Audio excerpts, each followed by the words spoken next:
Hey there, my name is Rachael Kalaki. I'm Annie. And I'm Shelby. And welcome to the Magdala Podcast. We know from experience that pornography, masturbation, and other sexual addictions are not just a guy problem. The need for women to be accompanied in their journey toward healing from addiction has gone sorely unmet, and that's why we're here. Magdala is a space where women can find hope, healing, and freedom from sexual addiction through support, community, and accountability. Here on the podcast, you'll find everything from testimonies to practical advice to discussions on how to live fully as a Catholic woman. You are not alone, and wherever you are on your journey, we welcome you to this table. Oh, man. Hello, folks. Welcome back to the Magdala Podcast. I'm Rachael, your hostess. This is Shelby. We're also, I think we're pretty jazzed because we're actually sitting across from one another recording this podcast episode, which doesn't happen for me often. No. The last time I did a podcast, it was over Zoom. Yeah, a while ago. 2 years ago. A while ago. Yeah. I think the last time I did one's in person. Yeah, it was that retreat. Yeah, we did our retreat one. We did. I had a couple with Mary Jo in person last spring. I had a couple with Tommy last spring in person. So it's been like a year and a half, year and change since I've gotten to actually sit across from a real human to record a podcast. But today we're going to talk about dating. Woohoo. Yeah. More specifically, we're going to talk about disclosure, sharing your story within a dating relationship. Because it's something we get questions about all the time within just kind of all aspects of Magdala. Is like, how do I tell someone someday that I'm dating, and when do I tell? Like, what are the rules? You know, and I think as with many things with healing, recovery, whatever, people want a blueprint, or just dating in general. People want a blueprint. They're like, tell me exactly how I can get this right. So we have zero outline. We did within we're actually just gonna riff on this, but and we're coming from, I guess, two different perspectives here. Like, I'm married and Shelby, you're dating. So we're kind of in two different vantage points here.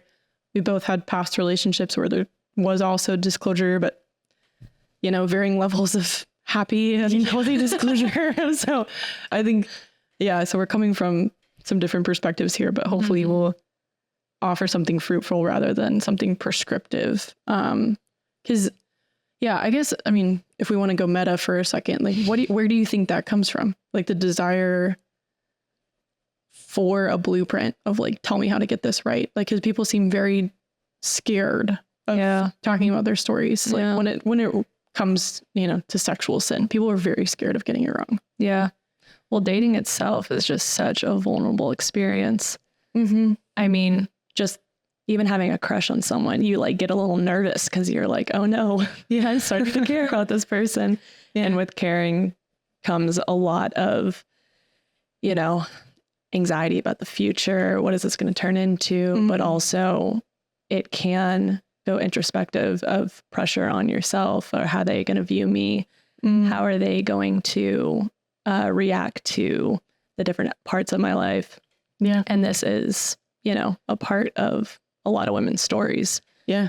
So I think having a blueprint, it's almost like following a recipe. Yeah. There's a level of comfort that this has been tried and true.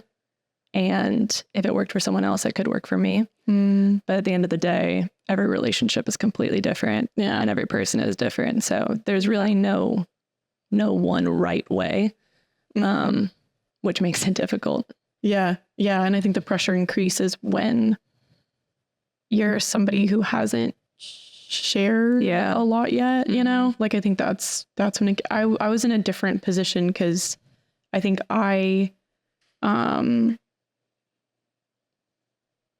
my husband specifically, like, I had already started talking about this topic, and like we had done small group at Ave and like different things. So I think in my first conversation with him, I was like, oh, like I'm talking first conversation with this man. Okay. like out of the gate. you know, because we met at a wedding and we were just getting to know one another and talking. And I was like, oh, well, you know, I led a small group at my university for women seeking healing from sexual sin and brokenness. It's like, okay, well, what is he going to conclude, you know, off of that? But, and two is, I mean, he didn't react poorly at all. He didn't, and he didn't pry. He didn't ask any questions. But I think coming from that, like, I didn't have that same feeling of pressure with him of like, I've never talked about this. I've never shared this, but a lot of women are coming from that place of maybe they've shared with a friend or two. Maybe they've shared with, you know, a small group or a Magdala group or something, but telling this person might be the first like really intense disclosure they've experienced. And that I think heightens that pressure. Yeah. Yeah. You also don't know where each woman is in their healing journey. You know, maybe it's only been a year of living with this realization and this journey of just walking with the Lord and other people, like their small group, or maybe they just finished the curriculum. Right. They're like starting to have feelings for someone around them. Yeah. Or maybe it's been 5 years and it's like a normal part of their life, but they've never really openly shared it. Yeah. Yeah. And I think you bring up an important distinction that I'm thinking of, like disclosure of sexual compulsion within marriage. Like we'd have to do an entire different episode about that, because there's like sensitivities and obligations that come in to tell a spouse. So this episode is not meant for married women. Just to clarify, it's like, this does not apply.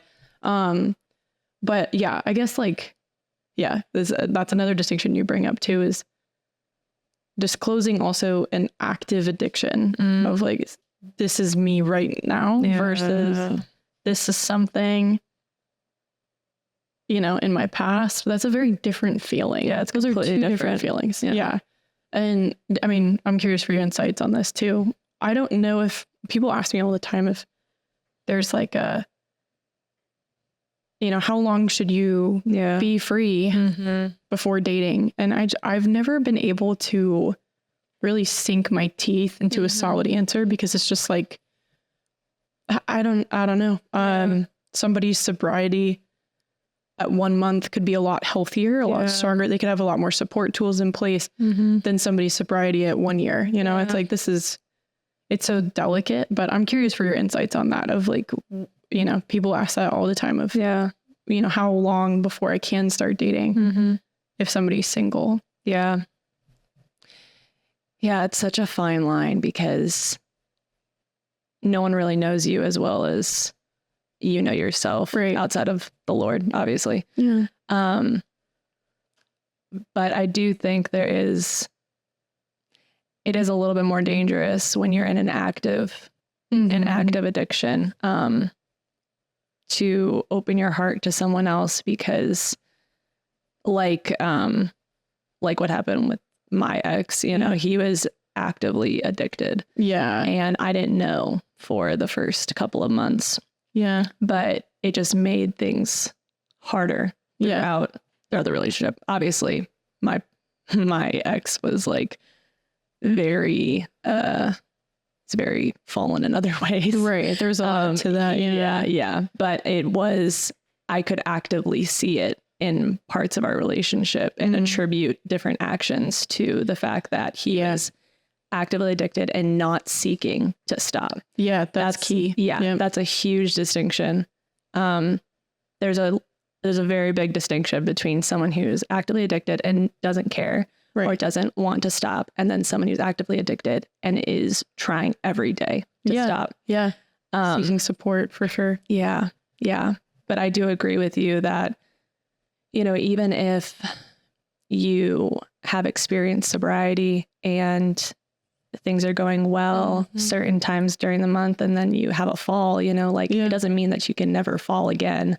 Right. And that you can only start dating someone when you're perfect, you know, because that's never gonna happen. That's the mentality that bothers me. I think that's where I get hung up, is it's like I hesitate to tell people like, oh yeah, after 6 months you're solid, you know, it's just like that. Because it's just, you just don't know. Like you can't quantify addiction or recovery or like pathologize it and, you know, in a pure psychological sense. Like you can't just be like, these are the metrics. This is how, you know, it's such a complex reality. Obviously psychology and neurobiology play huge roles, but it's like, you can't, we just can't base also something as complex and unique as human relationships purely off of a neurobiological standpoint. But I don't like feeding into that lie that marriage is a reward on the other side of perfection. I'm like, no,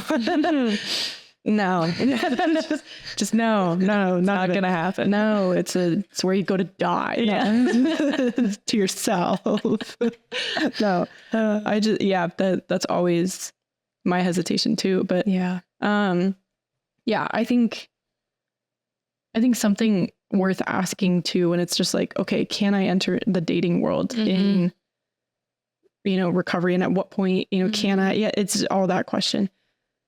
It's just like asking yourselves the question of like, okay, who do I want to date? Like, am I particularly interested in someone, or am I just looking for a relationship, and just examining those reasons of like, what's your answer and why? And then also examining like, why am I seeking a relationship right now? Like and basing kind of your approach off of that. If it's like, you know, I'm seeking relationship to try to pull myself out of addiction. I'm seeking relationship as an outlet, as another space for compulsion, or a space to have quote unquote like a moral outlet.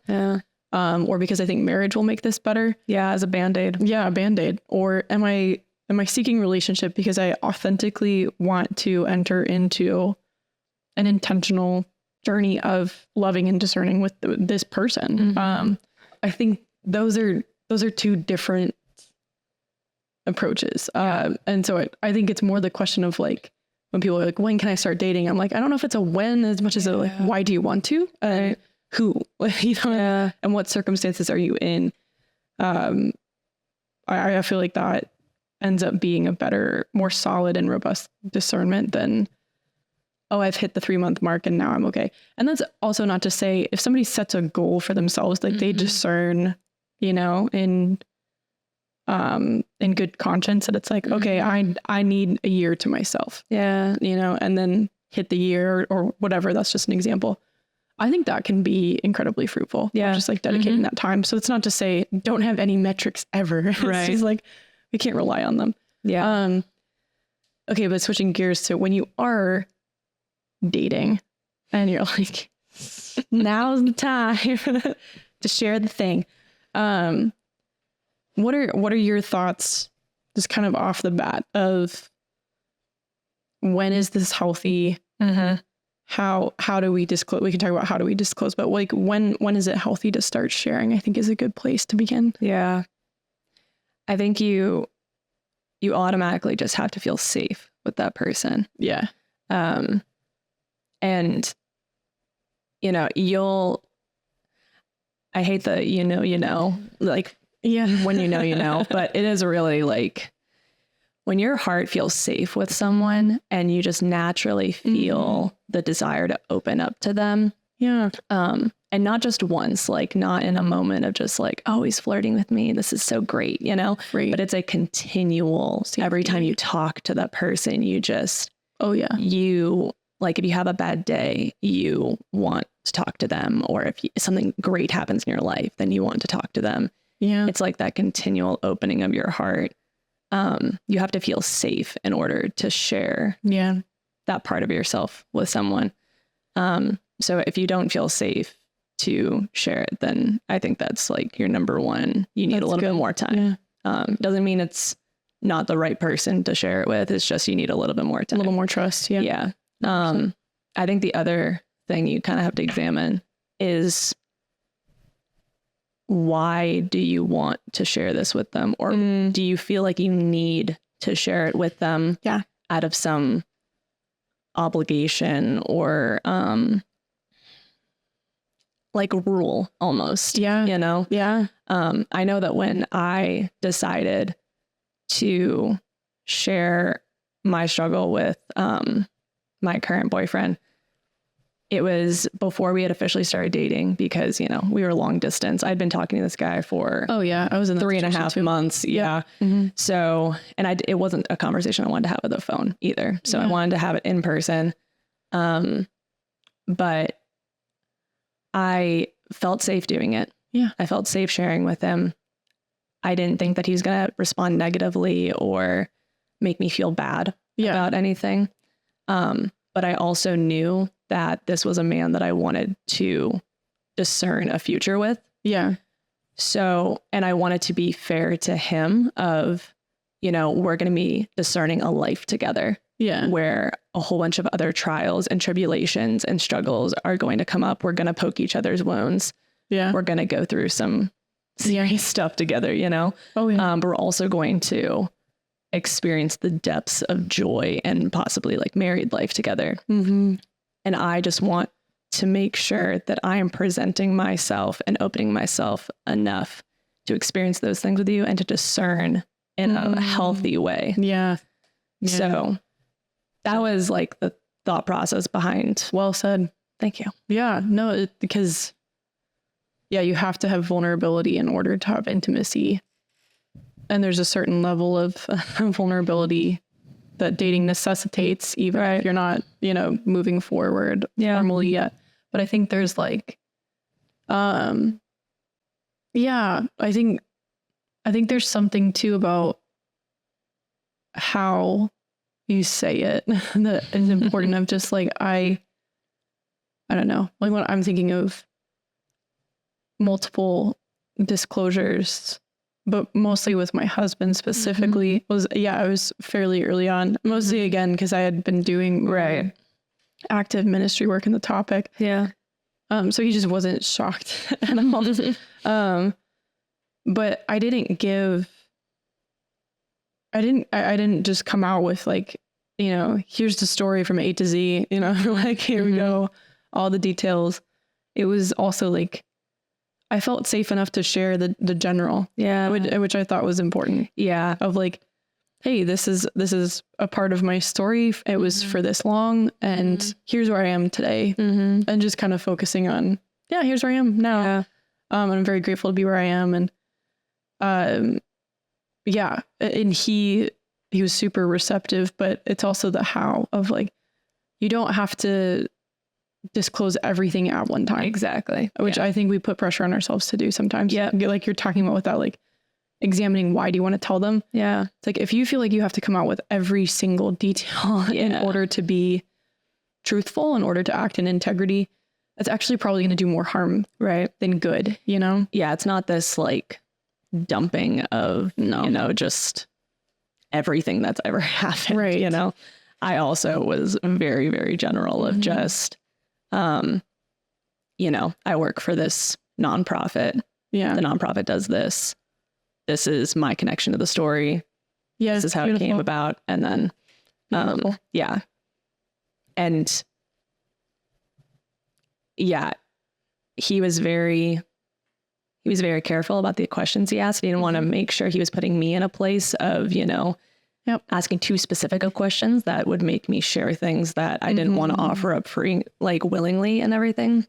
And he was just very respectful about the whole thing. Yeah. And now as we're like dating, you know, things come up sometimes, and those are the points where you can like bring in the things as the details. Relative. Yeah. Yeah, exactly. Yeah. As trust is earned over time, more details can be earned over time. Cause it's, nobody knows the fullness of my story better than my husband now. Yeah.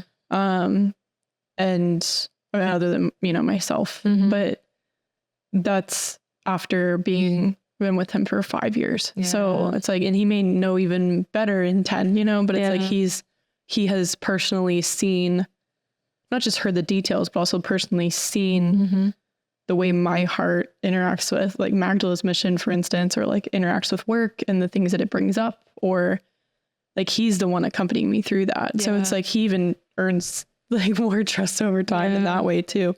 So I think when we're pressured to like disclose everything at one time, sometimes it also indicates that we're not yet at peace with those details. Like we're not yet okay with what happened, or I think that's important too, is you are not pressured to disclose something that you're still making peace from the past, particularly. It's like, if you're not in a place where you can share your own story from a place of honor, like to yourself, I think that's when you're like, okay, what deeper work do I need to do to get to that place? Whether that's counseling, prayer, whatever needs to happen. Because this person can't work that out for you. Exactly. That's not to say you can't share a very active and present struggle and your confusion in it or something. That's just to say, like, if, particularly with the past, I'm thinking if you're sharing a past thing and you feel like, oh, I've got to give this in explicit detail, then it's showing like, okay, maybe you haven't received forgiveness because you're hoping that if I just get all the details out, it's going to be okay. But I do think often that does more harm than good. It's almost like you want to see how the other person will react to justify like how you're processing the whole thing. I remember that like very early on when I realized that I was in an abusive relationship. I was still processing it. And then I was telling the Title IX coordinator at our school. And it was through her reaction that I was realizing just how like deep it went. But that's all a part of the like the healing and just the processing with God in prayer of just what has happened to me, you know? And I think when you're telling someone that you're dating or that you're pursuing marriage with, a life with, you kind of want to be past that point. You want to be able to know concretely what happened, where it has gotten you today, how God sees you in that, and like today, you know, and then how you can ultimately love this person better through the grace that God has bestowed on that healing. The Magdala podcast is sponsored by the Catholic Theology Show, presented by Ave Maria University. The Catholic Theology Show covers themes such as the value of a Catholic higher education, religious liberty, how to pray, the philosophies of St. Thomas Aquinas, and more. Stream episodes on Apple Podcasts and Spotify, and learn more by visiting the link below. Because there's like one of the most important pieces of disclosure is so that the other person knows where you're coming from. Like I had one brief relationship before meeting my husband where recovery was not prioritized in the same way. There was like an imbalance. And I was a year or 2 years in, something I can't remember.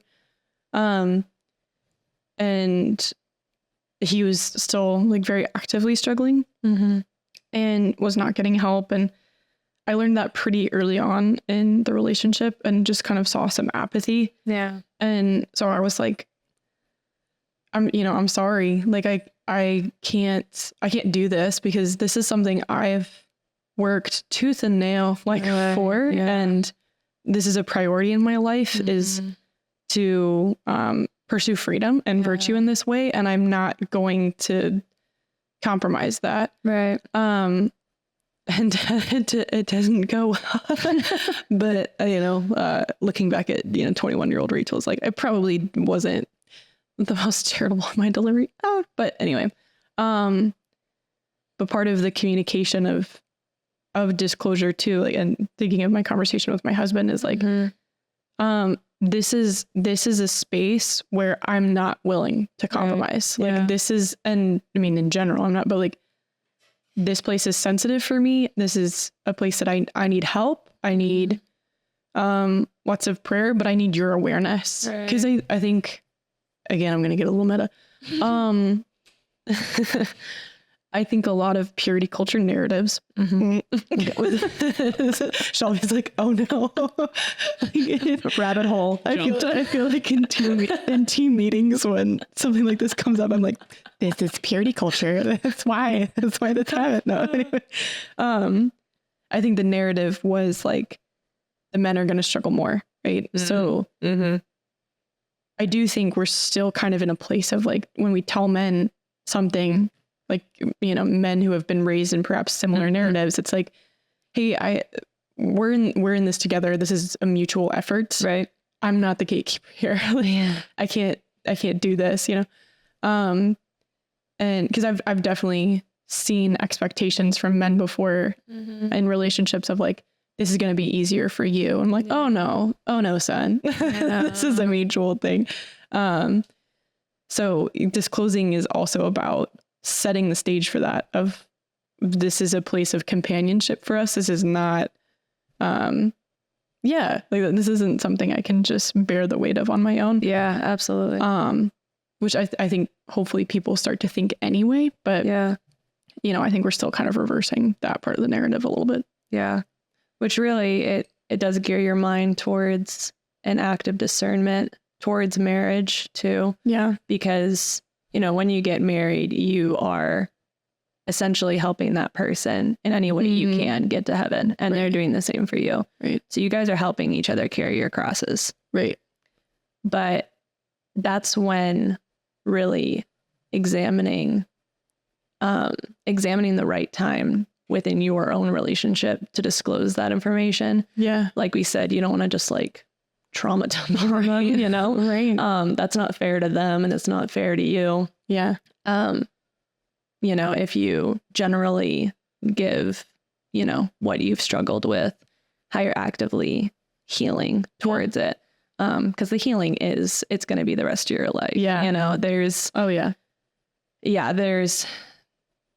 a moment in everyone's journey where they kind of feel like they got a handle on it, but the devil's not going to stop tempting, right. You know? Right. Like it's going to be the rest of your life. Even if it's just a fear, even if it's temptation is just a fear, scrupulosity. We were talking about that before we started rolling of like,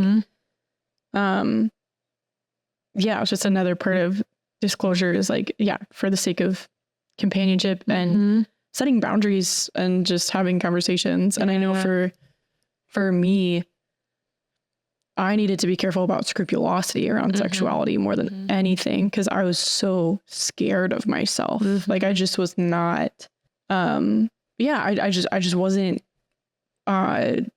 trusting of the Lord's work and what he had done. And I think there's a certain level to which we should hold ourselves in a little bit of suspicion. You know, it's like the Saint Therese quote where she's like, don't be afraid, or don't be surprised that you didn't sin. Or don't be surprised that you sinned. Be surprised that you didn't sin more gravely. That's what it is. I'm like, hold on, I'm getting this wrong. But yeah, I think I also wanted sharing my story with my husband in particular to be, so I could really integrate what the Lord had done. I could really sit in that gratitude. And could trust us a little more. Right. Because I think I would just scrutinize every tiny little thing. Yeah. Which again, I think it's a purity culture effect for sure. But I mean, we were talking about Ave and being in a small Catholic environment. Yeah. And some of our first relationships were in that space, you know, and so it's like people, it's not Ave's fault. It's like but you're in a small community with peers and everybody's watching. Everyone has, you know, the same morals and the same faith. Yeah. Everybody's pretty well catechized. Yeah. And so there's a lot of thoughts about how you're doing things and a lot of judgment, to be honest, like as a result of just like, there's just a lot of rules, a lot of prescription. Yep. That can come from small communities like that. So I think I needed to learn to be okay too with like, okay, we're not going to get this perfect. This is not going to be perfect. This is a space of learning to be virtuous in our relationship, just like everything else. Like this is a place of learning to prioritize the other person, to prioritize their good. And I had to start seeing it in that way rather than like the end all be all barometer of whether or not a relationship is healthy. Yeah. And not to compare yourself either. Yeah. There's a lot of comparison that can happen. Oh my gosh. Oh, jeez. Yeah. Yeah.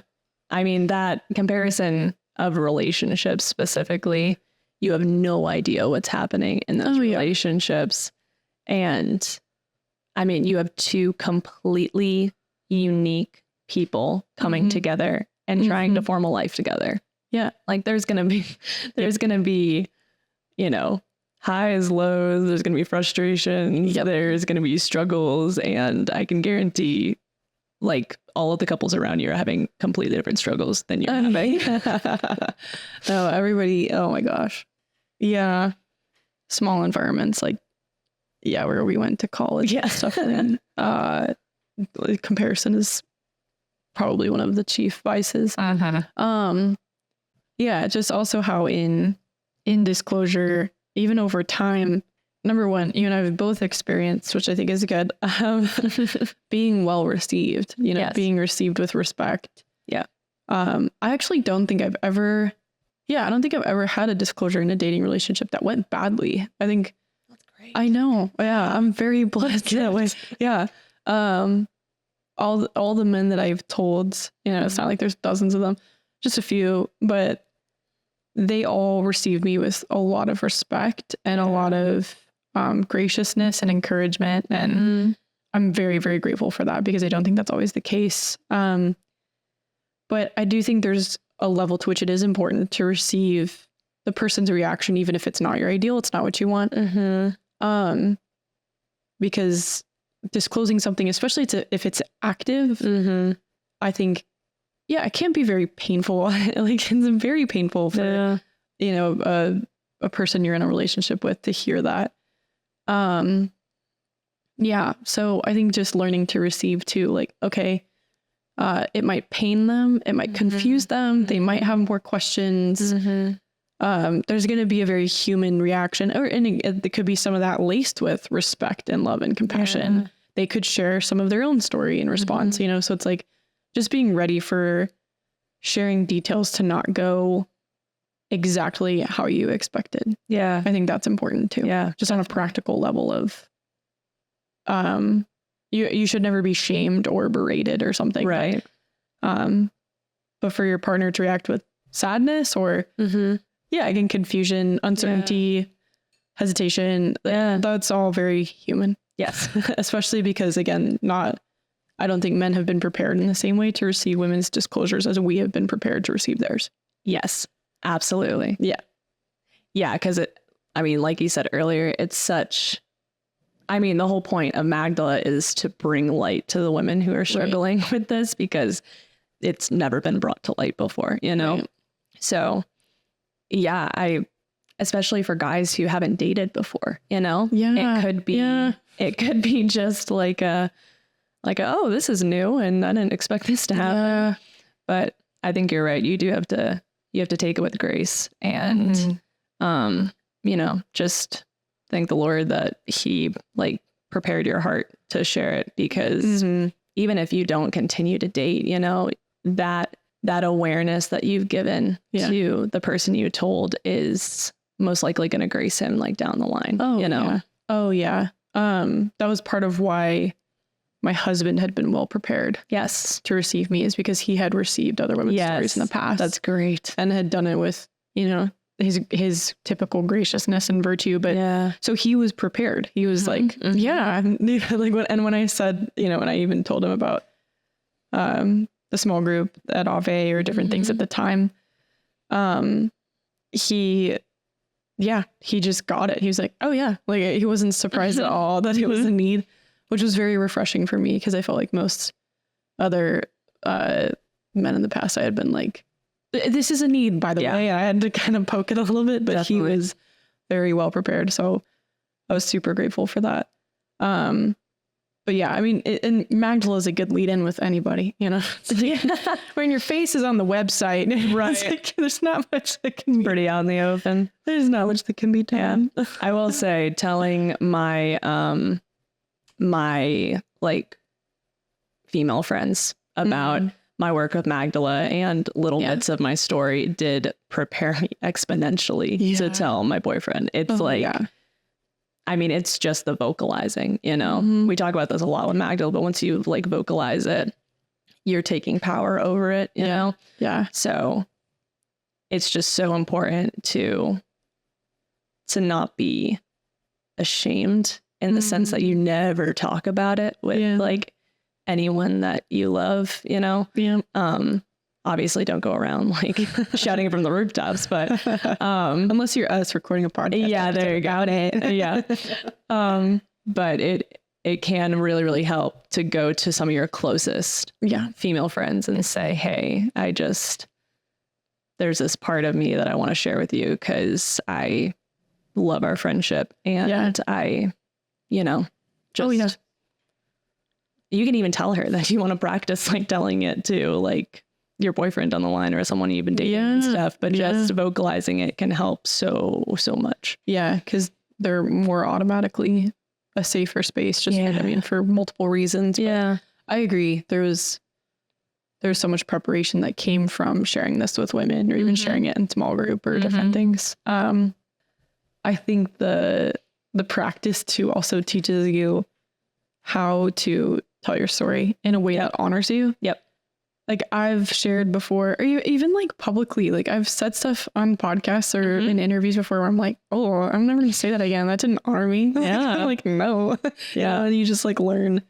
Yeah. You'll know when it happens. Yeah. It's like, oh, that's not how I wanted to say that. Well, and I think there's a way you're not manipulating the story at all or contriving something, but just saying like, oh yeah, you know, that detail, that's for me. Like, I'm not gonna, I've had many moments now, even publicly where I'm like, no, I'm not gonna do that. Or questions like live on air. Like, oh gosh, there was one on a TV show recently where it was an interview for a TV show. And like, I just told the person on air, I was like, oh yeah, I don't really answer questions about that. Like, it's just like boundary, you know. You shouldn't feel guilty for I think telling your story in a way that honors your heart, your experience, and where the Lord has you. Yeah. Like, I'm not going to speak about myself in a way that I would 8 to 10 years ago. That's not who I am anymore. I'm not going to speak about this issue in the way that I would a decade ago. I'm going to speak about it the way the Lord has helped me see it now. And so I think it's in any disclosure of any kind, but especially in a relationship, it's important to come from that place of like, I'm going to speak from who I am now. I'm not going to let younger me, who did a lot of these things, steer the ship. Right. I'm just gonna, I'm going to share from a vantage point of hope. But yeah, as we land the plane,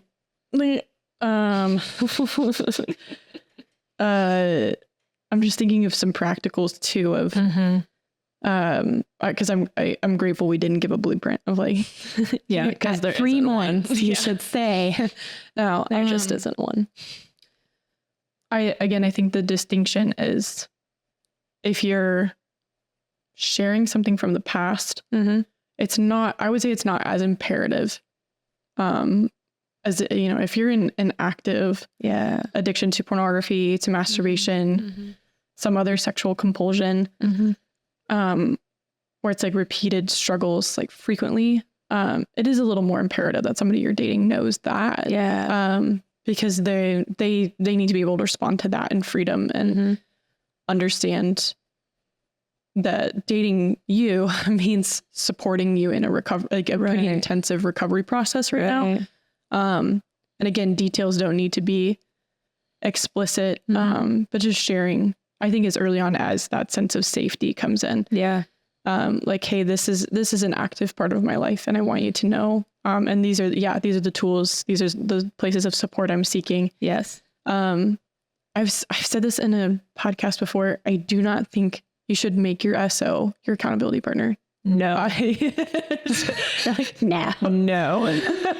Gosh, no. I agree wholeheartedly. Yeah. Don't make your SO your accountability partner. I've seen that just utterly destroy relationships. And so hard. It needs to be somebody of the same sex. Yes. It needs to be somebody of the same sex. And it needs, I think there's an appropriate level of touching base and checking in with somebody you're dating who's actively addicted, just to see if the trajectory is moving upward. 'Cause there should be a moving upward. Right. If you're moving towards marriage, you want to marry somebody who is hopefully in that state of improvement. But yeah, you should not be the accountability partner. Oh my gosh. It's just so heavy. And again, we're talking about like dating, not marriage. There's a lot more dynamics that come into conversations in marriage, but, yeah. And I think practically too, like if there's a past thing, I think once conversation about marriage is on the table, that's when it's like, okay, you really do need to like, if there's conversations about like past sexual relationships or past sexual compulsion or addiction of any kind, once you're starting to have those conversations of like, if, we're seeing this move forward. This is where we're seeing this going. We love each other, yada, yada, yada. If you haven't shared details yet, that is when you really, you need to open up about that. Yeah. If no other reason other than to just like make boundaries clear. Yeah. Because I think that's probably, if you haven't told someone the need to state boundaries is probably when that's going to come up practically. Oh yeah. Just letting them know, hey, I can't watch like these kinds of movies, or,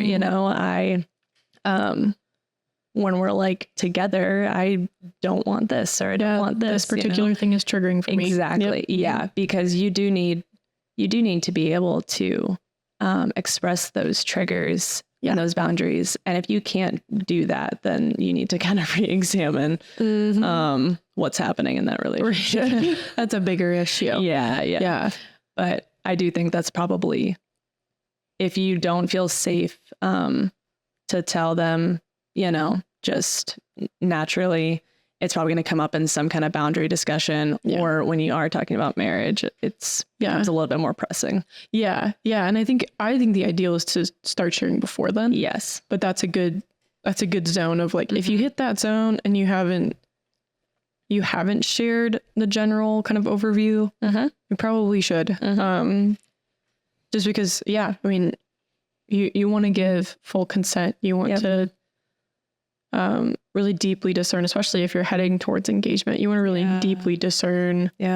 Okay, is this, am I consenting in freedom to walking with this person and all that is? And obviously you can't know every single detail of a person's story before you marry them, or even after you marry them for that matter. But that's just a very important piece to share. So it's probably also good to go into marriage prep with. I feel like, but oh yeah, that's key. But yeah, I think, I don't know, any other thoughts on the practical before we wind down, or any other thoughts on this in general before we're... I don't think so. It's really just, I mean, like I said before, every relationship is completely different. You really have to discern for yourself and for the person that you're dating what is best, and what's going to be most helpful to your heart and their heart. And I do want to double down for anyone who's wondering if they will be able to love someone to the extent that they did before all of this happened. You'll be able to love them so much better. Yes. It is only going to deepen your care for them. And the way you see their heart and the way you see yours. God's grace is working through all of it. So well said. Beautifully said. I think that's a perfect place to wind down. All right. Well, and later in the series too, or the season, I mean, we're planning on doing just some members of the team or all members of the team. I'm not sure, but there will be a conversation about how to set boundaries in dating when you're in recovery. So it's a song for another time. I just wanted to tease that. We are going to talk about it. But yeah. All right. We'll catch you on the flippity flip. Bye. Thanks for listening. Check out more podcast episodes, blog posts, and how to get involved with Magdala by visiting our website, magdalaministries.org. Your love is meant to change the world. We hope to see you soon.